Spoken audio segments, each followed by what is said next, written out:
گزشتہ دنوں سرزمین بنگلہ دیش کے شہر ڈھاکہ کے علاقے آشیان سٹی میں موجود وسیع و عریض گراؤنڈ پر عاشقان رسول کی دینی تحریک دعوت اسلامی کے تحت عظیم و شان 3 دن کا سنتوں بھرا اجتماع منعقد کیا گیا تھا، جس میں بنگلہ دیش بھر سے بسوں اور چھوٹی بڑی گاڑیوں سمیت مختلف ذرائع سے سفر کرتے ہوئے علماء کرام، سیاسی و سماجی شخصیات اور بزنس کمیونٹی سمیت مختلف شعبۂ زندگی سے تعلق رکھنے والے مقامی عاشقان رسول کی اس اجتماع میں آمد ہوئی تھی۔ اس اجتماع کی کامیابی کے بعد علماء کرام و مختلف شعبۂ زندگی کے عاشقان رسول کی جانب سے اسے سراہا گیا۔ اسی مناسبت سے دیناج پور شہر میں مقیم معروف عالم دین حضرت مولانا ڈاکٹر ارشاد بخاری مدظل العالی سے رکن شورا حاجی محمد علی اتاری کی ملاقات کا سلسلہ ہوا، جس میں دعوت اسلامی کے دینی کاموں سے متعلق بھی گفتگو ہوئی۔ اس موقع پر رکن شورا نے مدنی خبروں کو بتایا، میں جب باب المدینہ کراچی سے چلا تھا اسی وقت نیت کی تھی کہ سید صاحب کی ایک اعلی رسول کی بارگاہ میں، ایک عاشق رسول، ایک عالم دین کی بارگاہ میں حاضری دینی ہے اور ان کی زیارت کرنی ہے۔ طبیعت کافی دنوں سے ان کی علیل ہے،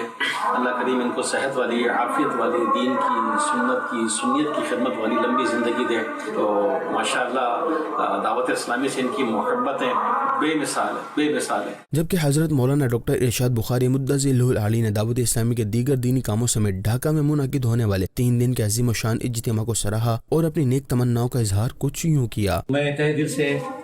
مبارکباد پیش کرتا ہوں امیر اہل سنت کو، پورے مجلس شورا کو، حاجی عمران اتاری، انہیں بھی مبارکباد پیش کرتا ہوں کہ اتنا کامیاب اجتماع رہا، الحمدللہ اتنا نورانی اجتماع، اور بنگلہ دیش کے ہر خطے سے لوگ پہنچے تھے اور سبوں نے خوب سراہا، اور لوگ ایسے دعا میں جو ہے لوگ تڑپ رہے تھے۔ لاجواب اجتماع رہا۔ 3 چیز جو ہے وہ بنگلہ دیش میں انقلاب لا رہی ہے۔ جب میں امیر سنت کی بارگاہ میں حاضر ہوا تھا تو میں نے کہا تھا کہ ایک مدنی چینل بنگلہ ہو جو ماشاءاللہ دن رات جو ہے وہ آقا کریم علیہ الصلوۃ والسلام کی سنت سکھا رہی ہے۔ نمبر 2، 3 دنوں کا اجتماع ہو، وہ بھی ماشاءاللہ بہت زبردست اس بار رہا، اور درس نظامی کے مدارس ہوں جہاں لوگ سنی صحیح العقیدہ عالم بنے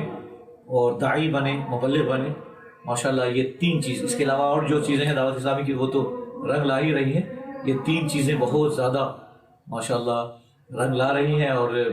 بہار ہی بہار ہے چاروں طرف۔ اللہ تعالیٰ اس دعوت اسلامی کو خوب خوب ترقی دے، اور جو بھی اس سے جڑے ہوئے ہیں